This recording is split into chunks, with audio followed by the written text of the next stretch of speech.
दक्षिणी ईरान की लार पर अमेरिकी हमले के बाद पूरे इलाके में धुएं का गुबार छाया हुआ है। लार शहर रूट 94 और 96 के शुरुआती हिस्से पर ही बसा है। ये हाईवे बंदर अब्बास तक जाते हैं और इन रास्तों पर कई पुल गिरा दिए गए हैं ताकि IRGC के नेवल बेस तक जाने वाली सप्लाई लाइन को रोका जा सके। तो अमेरिका अब एक के बाद एक धमाके करते हुआ ईरान पर नजर आ रहा है और दक्षिणी ईरान के लार पर अमेरिकी ने जो हमले हुए हैं अमेरिका की तरफ से, वो दिखाता है कि कहीं ना कहीं अमेरिका ईरान को ध्वस्त करने की पूरी कोशिश कर रहा है। लार शहर रूट 94 और 96 के शुरुआती हिस्से पर यह बसा है और ये हाईवे बंदर अब्बास तक जाते हैं। इन रास्तों पर कई सारे पुल हैं जो कि अमेरिका ने गिरा दिए हैं ताकि IRGC के नेवल बेस तक जाने वाली जो सप्लाई लाइन है उसे किसी भी हालत पर रोका जा सके। शुक्रवार की सुबह अमेरिका ने ईरान के खिलाफ अपने हवाई हमलों का दायरा बढ़ाया। इसमें कई और पुलों और एनर्जी साइट्स को निशाना बनाया गया।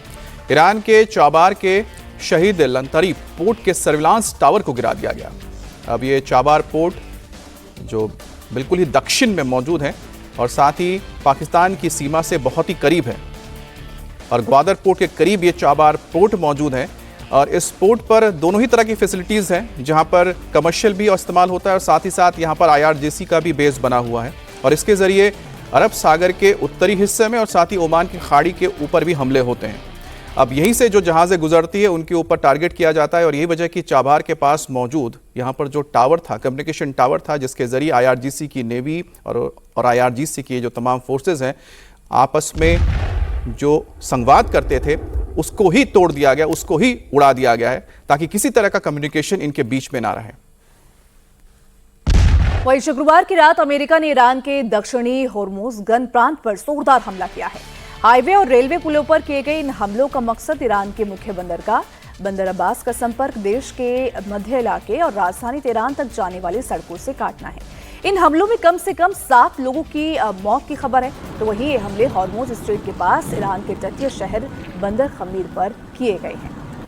तो अमेरिका ने लगातार कई रातों तक ईरान के अलग अलग सैन्य और बुनियादी ढांचों पर ताबड़तोड़ हवाई हमले किए हैं और अब ईरान के दक्षिणी होर्मुज गन प्रांत पर जोरदार हमला किया है। हाईवे और रेलवे पुलों पर किए गए इन हमलों का मकसद ईरान के मुख्य बंदरगाह बंदर अब्बास का संपर्क देश के जो मध्य इलाके हैं और राजधानी तेहरान तक जाने वाली सड़कों से काटना है। तो इन हमलों में कम से कम अभी तक जो खबर सामने आई है 7 लोगों की मौत की खबर है। ये हमले हॉर्मुज स्ट्रेट के पास ईरान के तटीय शहर बंदर खमीर पर किए गए हैं और तस्वीरें आप देख सकते हैं किस तरीके से तबाही का मंजर ईरान में नजर आ रहा है। और अमेरिका ने बंदर अब्बास इलाके में कई पुलों को उड़ा दिया है। इस हमले के बाद ईरान के टैंकर और सप्लाई ट्रक सूखी नदी के रास्ते से गुजर रहे हैं। गुरुवार की रात अमेरिका ने बंदर अब्बास में 6 पुलों को पूरी तरह से बर्बाद किया था और उसी का नतीजा है कि क्योंकि नदियां अब सूखी पड़ी हैं तो यहाँ से जो टैंकर से ट्रक हैं गुजर रहे हैं। अब ये जाहिर सी बात है कि जब वीडियो सामने आएगा तो अमेरिका को अब ये सोचना होगा कि किस तरह से ऐसी जो टेम्पररी यहाँ पर रास्ते बना दिए जा रहे हैं या जिनका इस्तेमाल किया जा रहा है अस्थायी तौर पर, उनको भी कैसे अब बंद किया जाए ताकि अमेरिका की जो कोशिश है एनर्जी सप्लाई, फूड सप्लाई और किसी भी तरह की मदद की जो कोशिश होगी उत्तरी ईरान से दक्षिण ईरान तक पहुंचाने की, उसको बंद किया जा सके। तो वही अब ईरान ने भी रिटेलिएट करना शुरू कर दिया है। अमेरिकी हमलों के जवाब में ईरान ने भी अमेरिकी ठिकानों को निशाना बनाया है। ईरान ने कुवैत में अमेरिका के कई ठिकानों पर ड्रोन से हमले किए। तो वहीं इन हमलों में कुवैत में एक बिजली और खारे पानी के प्लांट को भी नुकसान पहुंचा है, जो कुवैत का एक अहम इंफ्रास्ट्रक्चर है। तो एक के बाद एक जहां अमेरिका ईरान पर हमले कर रहा है तो ईरान ने भी पलटवार करना शुरू कर दिया है।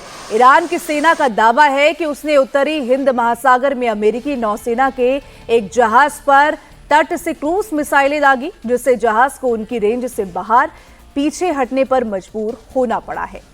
तो अब IRGC भी अलर्ट मोड पर है और एक के बाद एक पलटवार करता हुआ अमेरिका का साफ नजर आ रहा है। अब ईरान ने इराक पर भी जोरदार हमला किया। इराक के सुलेमानिया में ईरान ने ड्रोन से हमला किया है। फरवरी से ईरान ने इस ठिकाने पर कई बार हमले किए लेकिन इसे कभी भी पूरी तरह से तबाह नहीं कर पाया है। तो एक बार फिर से जब संघर्ष की शुरुआत हुई है तो ईरान की ओर से या फिर ईरान की जो मिलिशिया मौजूद है इराक में, उनकी ओर से ये हमले किए जा रहे हैं अमेरिकी बेसिस पर। वह ईरान के हमले के बाद सुलेमानिया में कुर्द बेस पर कई और धमाके होते हुए भी साफ दिख रहे हैं। ईरान के हमलों के बाद कुर्दिस्तान में भी धमाके हुए हैं। धमाकों से ये पता चलता है कि गोला बारूद या ईंधन के भंडार पर ये हमला हुआ है। तो आप देख सकते हैं, जो अमेरिका ने साउथ ईरान पर एक के बाद एक हमले किए, तो अब ईरान भी अमेरिका का जवाब देता हुआ नजर आ रहा है।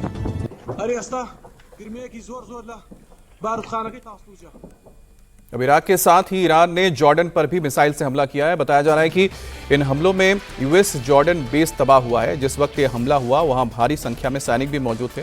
बताया जा रहा है कि अमेरिकी सेना के इस हमले में अमेरिका की सेना को बड़ा नुकसान हुआ है। अब ये दावा किया जा रहा है ईरान की ओर से कि काफ़ी नुकसान हुआ है जो हमला किया गया है जॉर्डन में मौजूद अमेरिकी बेस पर, और उसको लेकर एक तस्वीर भी जारी की गई है। बहरहाल अमेरिका की ओर से इस बारे में अभी तक कुछ भी साफ नहीं है, ना ही जॉर्डन की ओर से इस पर कोई भी क्लैरिफिकेशन आया है। वहीं अमेरिका और ईरान में जारी जंग के बीच हॉर्मुज स्ट्रेट पर कंट्रोल के लिए लड़ाई अब तेज हो गई है। शुक्रवार को IRGC नेवी ने एक बार फिर से ड्रोन से हॉर्मुज स्ट्रेट में एक टैंकर पर हमला किया। अब ये पता नहीं चल सका है कि ईरान ने ये हमला क्यों किया है और टैंकर किस देश का था।